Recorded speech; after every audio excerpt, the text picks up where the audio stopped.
Hello guys, আজকে আমি কি করছি জানো? আজকে আমাদের একটা গ্রিল, এই যে এই গ্রিলটা দেখো, এই গ্রিলটা পুরোটা আজকে আমি রং করেছি একা একা একা একা নিজে রং কিনে নিয়ে এসেছি। কিনে নিয়ে এসে গ্রিলটা না রং করা ছিল না প্রথম থেকে।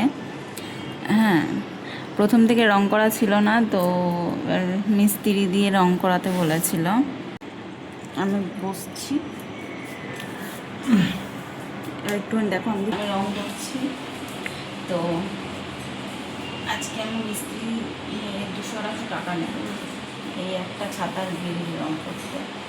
তো আজকে আমি পড়ানো ছিল সকালে, একটা পড়িয়ে এসে নিজেই নেমে পড়েছি এই গ্রিল রং করতে। অবস্থা খুবই শোচনীয় আমার হাতগুলো, তার জন্য হাজব্যান্ডকে দিয়ে এখন আনালাম হলো কি আনলা, ওটা কেরোসিন। তো বলো কেমন হচ্ছে, কে কে এরকম বরের টুকটাক কাজ নিজেরাই করে একদম বরের পয়সা বাঁচিয়ে দাও। চলো, এখনো হয়নি গো, অনেকটা বাকি আছে। দেখো প্রফেশনালরা যারা করে তাদের মতো তো আর না হয় না, বাট কিছুটা ওদের মতোই হয়ে যায় আর কি। মানে আর রং করার কি আছে। তো অনেক নষ্ট হয়েছে, এদিক ওদিক পড়ে গেছে, বেশি নেয়নি রংটার দাম, কম দামের পরে। তো আজকে কী যেন বলছিলাম, যাই হোক যাই বলছিলাম, তো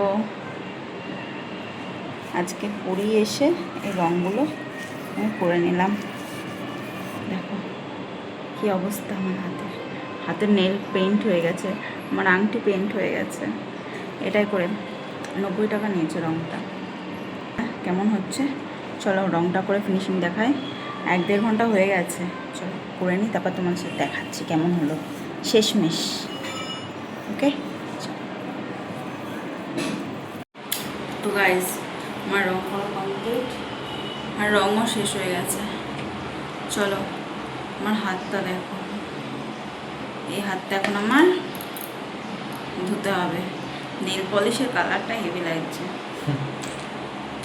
চলো তোমাদের গেটও দেখাবো, আগে আমি হাতটা ধুয়ে আসি কি অবস্থা। রং শেষ, চলো ফেলে দিই। এখন আমি স্নান করে চলে এসেছি, আমার কাজ হয়ে গেছে। কেমন হয়েছে বলো? এই নিয়েছো? দেখো এটা আমি রং করেছি। ও কিতনা প্যারা লাগ রাহা হে মেরা। এই দেখো, তাই না? দেখেছো, এটা হলো যে আমি যে পারি না তার প্রমাণ। এইটুখানি জায়গায় গ্যাপ হয়ে গেছে। যাই হোক, যেমনই হয়েছে সুন্দর করে রং করে দিয়েছি, আর আমার হাত থেকেও রং তুলেছি। কিন্তু বাইরে না অনেক রং ফং পড়েছে, তো এদিক ওদিক পুরো রঙে রঙাকার হয়ে রয়েছে। কি বলবো তোমরা গো। সেই যাই হোক, বাইরের থেকে দেখাই।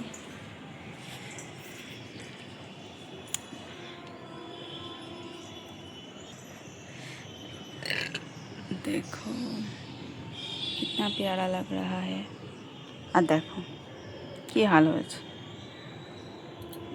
এটা ব্লু কালার, এই গেটটা ব্লু কালার ওটা, আর এই গেটটা এরকম কালার করেছি, কিন্তু এই কালারটা পরে চেঞ্জ করে দেবো। এখন না, এখন রয়েছে থাক, এখন তোমাদের ডিস্টার্ব করছে না, যখন ডিস্টার্ব করবে তখন ব্লু কালার করে দেবো। তোমাদের তো সিঁড়িঘরটা তো মানে দেখানোই হয়নি। এই যে আমার সিঁড়িঘর যেখানে রয়েছে, আমার হাজব্যান্ডের বাইক আর ট্যাঙ্কি আছে জলের, আর এটা হলো আমার সিঁড়িঘর। এই এটা আমার ছোটো মোটো সিঁড়িঘর। চলো, এটা আমাদের ঘরের অ্যাডজাস্ট না, ঘর থেকে একটু বেরোতে হয়। মানে ও ওপরের গেটটা আটকে দাও তো তাহলে। তো এই হলো আজকে আমার কঠোর পরিশ্রম। যেটুখানি রং নিয়ে এসেছিলাম ভাবলাম কি যে করে দিই, কেন বলো তো, নাহলে আজকে ভাল লাগছিল না, ভাবছিলাম আজকে করব না, থাক কালকে করব। কালকে আমার দুখানা পড়ানো আছে, দুখানা পড়ানো আমার হতো না। তো সেই আবার রবিবার দিনকে আবার ল্যাদ লাগলে হতো না। না, আজকেই করে দিই। তার মধ্যে আজকে দুপুরে মানে বাইরে কাজ ছিল আমার, আজকে রেশন কার্ডের একটু কাজ ছিল, সেই রেশন কার্ডের কাজের জন্য গেছিলাম, ওখানে কাজ হয়নি আমার, তো আমি বাড়িতে চলে এসেছিলাম। তো বাড়িতে আসার পরে দেখো কাঁচা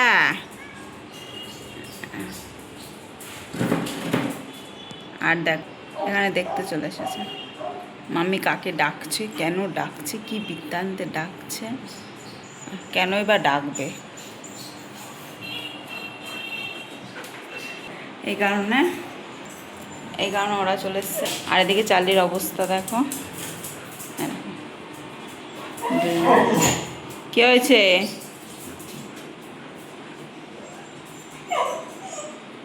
এদিকে চাল আনা হয়েছিল। আর একটা জিনিস তোমাদের দেখায়নি, এ দেখো সব আমার কারুকার্য করা হচ্ছে এগুলো। এখানে তো তোমরা দেখেছিলে কি অবস্থা হয়ে রয়েছিল, কেননা এখানটা পুরো রং উঠে গেছিলো। আমি পুরো হোয়াইট সিমেন্ট দিয়ে এই জায়গাটা কভার করেছি, পুরো জায়গাটা কভার করেছি হোয়াইট সিমেন্ট দিয়ে। ওই পেছনটাও করেছিলাম যেহেতু ইয়ে দিয়ে ঢাকা পড়ে গেছে। আর এই দেখো মি অ্যান্ড স্বপ্না আমি, তাই না? তো এই হলো বর্তমানের অবস্থা। আমার খুব ভালো লাগে নিজের ছোটো ছোটো জিনিসগুলো, কাজগুলো খুব ভালো মতো করতে, তো সেগুলোই করছি, চেষ্টা করছি। এই হোয়াইট সিমেন্ট এই জায়গাটার কালারটা ঠিক করেছিলাম, পরে আরও চেষ্টা করবো বাদবাকি কালারগুলো ঠিক করার। এখনও পর্যন্ত প্রচুর কাজ রয়েছে, প্রচুর টাকা খরচ আছে, প্রচুর জিনিস কিনতে হবে, প্রচুর। সব থেকে বড়ো ব্যাপার আমার ভোলে বাবার একটা নির্দিষ্ট জায়গা নেই, যার জন্য ভোলে বাবা এখানটায় আপাতত এখানে রেখেছি আমার শিব ঠাকুরকে, এইভাবে পড়ে আছে, তো বড্ড খারাপ লাগে। এই যে আগেও থাকতো এখানে এইভাবে পড়ে থাকে, বড্ড খারাপ লাগে। একটা ভালো একটা সেট আপ তৈরি করতে হবে। তো দেখা যাক কবে কি করতে পারবো, কখন করতে পারবো, কিভাবে করব জানি না। তো এইভাবেই অল্প অল্প করে কাজ এগোচ্ছি। বাড়ির প্রচুর কাজ আর প্রচুর খরচা। মেন কথা হলো কাজ তো তাও হয়ে যাবে টুকটুক করে, কিন্তু খরচা প্রচুর, ঠিক আছে? এরপরে এখন আমার মেন টার্গেট হলো এখন ঘরের পর্দাগুলো লাগালে না ঘরের লুকটা কিছুটা হলেও পাল্টাবে। হ্যাঁ, তারপরে ছোটো ছোটো ঘরে ডেকোরেশন করবো, কালারগুলো ঠিকঠাক করব, নিজেই করতে হবে, কেননা ঘরে মিস্ত্রি লাগিয়ে রং করার মতো এখন পরিস্থিতি এখন আমাদের নেই, তার জন্য সেটা হবে না। তো নিজে ছোটো করে ডেকোরেশন করে জায়গাগুলোকে সুন্দর করে ম্যানেজ করতে হবে। তার থেকেও বড় একটা ব্যাপার হলো আমাদের বাইরের গেটের দরজাটা গেছে ভেঙে, ওই দরজাটা ঠিক করতে হবে। গাইস, টাকার পর টাকা, সংসার মানে হলো টাকার খেলা, এটাই হলো বাস্তব কথা, জানো? যাই হোক, এই হলো আপাতত আজকের মতো আপডেট। চলো কালকে তোমাদের সাথে কথা হবে। এখন বাজতে হলো সন্ধে 6:14 বেজে গেছে, আর এখন আমি খাওয়াবো চালিচেরিকে, ওদেরকে খেতে দেবো। তো ওরা খেয়ে দিয়ে নিক, তারপর তো রাতে তো লাইভে আসছি। চলো বাই।